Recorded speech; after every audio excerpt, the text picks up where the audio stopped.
Ассалаумағалейкум, каналыма қош келдіңіздер. Бүгін мен бетті ағартатын, дәлендіретін, беттегі дақтарды кетіріп, сепкілдерді жақсы кетіріп беретін лосьон, табиғи лосьон рецептісімен бөліспекшімін. Өте нәтижелі әрі қарапайым жасалынады. Менің каналыма тіркеліп қойыңыздар, алда даққа ең нәтижелі деген маскілерді салатын боламын. Бізге қажеттісі лимон, глицерин, глицеринді кез келген аптекадан таба аласыздар, және де қарапайым су. Ең алдымен 2 ас қасық лимонымызды ыдысқа құйып аламыз. Сосын глицериннен 2 ас қасық қосамыз.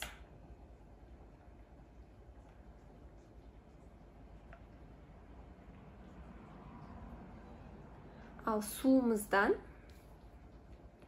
1 ас қасық қосамыз. Жақсылап араластырамыз. Бұл лосьонды азында және кешке бетті умывалкамен жуғаннан кейін сүрсеңіздер болады. Таңғы уақытта жаққаннан кейін 1 сағат немесе жарты сағат ұстап жуып тастайсыздар. Ал түнгі уақытта жумай азанға қалдырамыз, азанда жуамыз. Как лосьонның орнына қолдана береміз. Осындай тониктен, лосьоннан босаған ыдысымызға құйып аламыз. Таза бетімізді жаңағы қолданамыз. Курс лечения 10 күн. 10 күн жасап болғаннан кейін кішкене 10 күнде, 20 күнде демалып, қайтадан жасасаңыздар болады.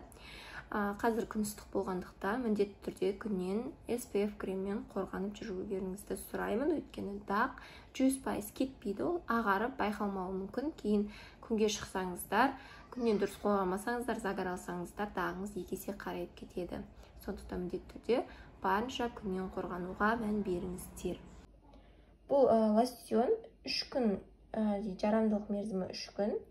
3 күннен кейін қайтып жаңартып жасау керек. Яғни біздің курсымыз 10 күнді қамтиды ғой. Сол әр 3 күн сайын жаңартып отырамыз. Және де холодильникте сақтау керекпіз.